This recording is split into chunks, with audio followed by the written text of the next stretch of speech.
hata haribu mazao.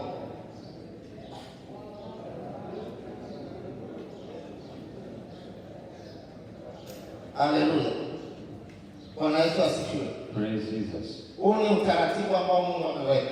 This is ya kwamba wewe na mimi ambaye umo ndani ya hema ya Bwana, that you and I, the people of the Lord, anakukumbusha He reminds you, wewe na mimi, you and I, kwamba tulete zaka kamili ghalani mwa Mungu, into the storehouse, mkamjaribu kwa njia hiyo, that you may try, uone kama atakupungukia. that He will not open for you the windows.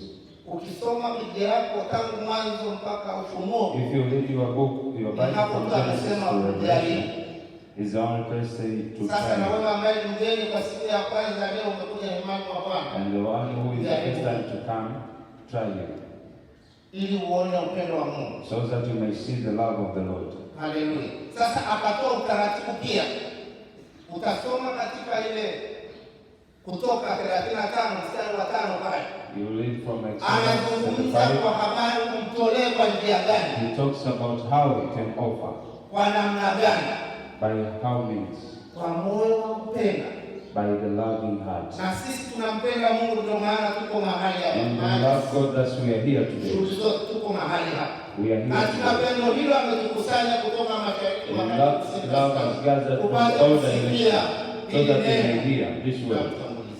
Jina la Bwana Yesu. Andaa bahasha. Prepare your envelope. Na wewe ambao una bahasha, wale wa kudumu watakupatia.